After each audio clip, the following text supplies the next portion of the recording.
Georgia, everyone's paying attention. I even got a commercial in right here in New Jersey last night.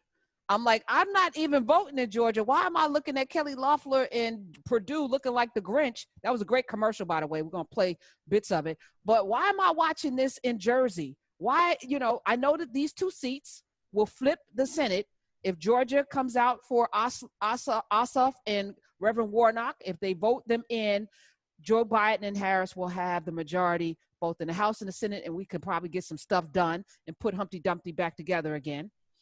But what do you think is going to happen, Greg? I don't know what's going to happen. In terms of the actual ultimate count and who wins, I can tell you what they're trying to do is fix this election.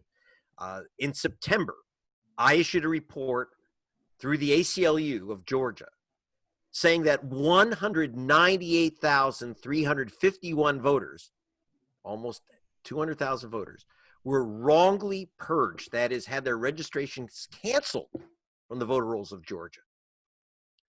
Imagine 200,000 people blocked from voting.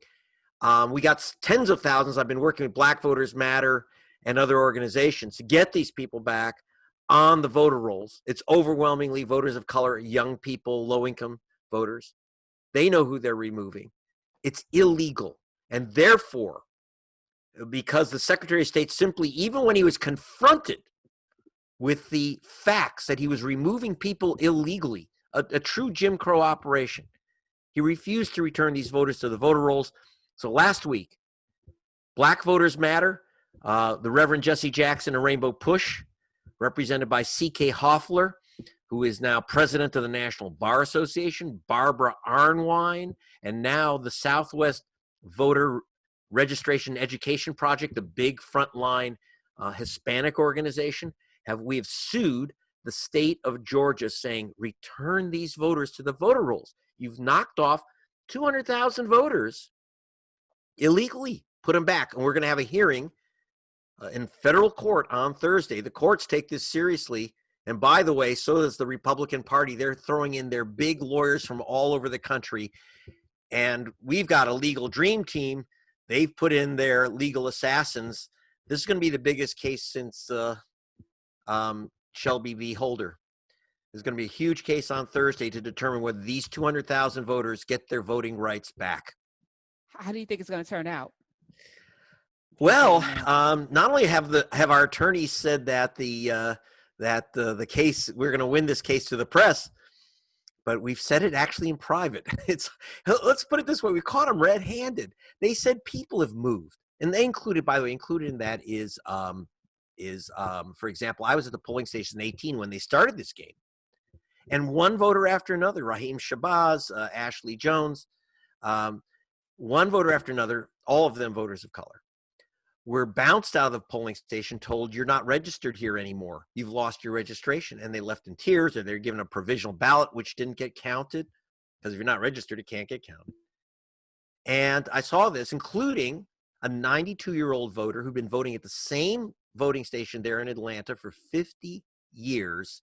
This is Martin Luther King's cousin, Christina Jordan. And she was thrown out of the polling station after 50 years voting at the same place. They said she moved. By the way, I went to the house that she supposedly moved from, and there was a picture of King on the wall having dinner with her there at her house. So she had to be there at least 60 years.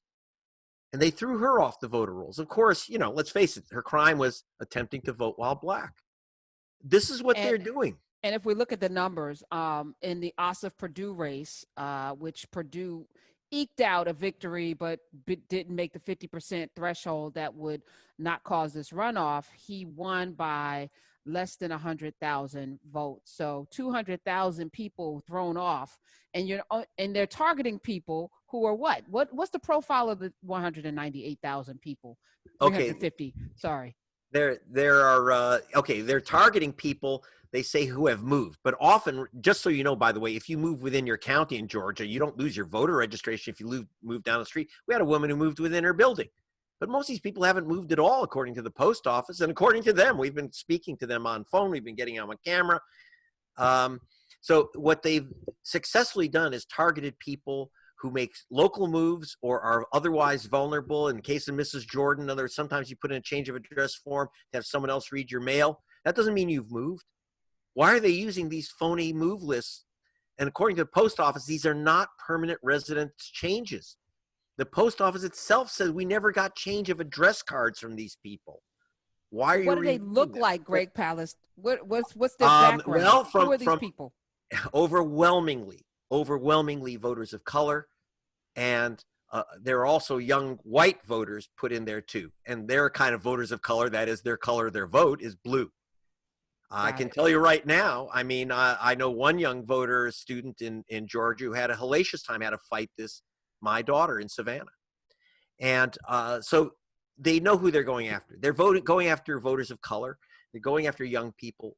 They're going after low-income voters of all races. Why? They know how they vote.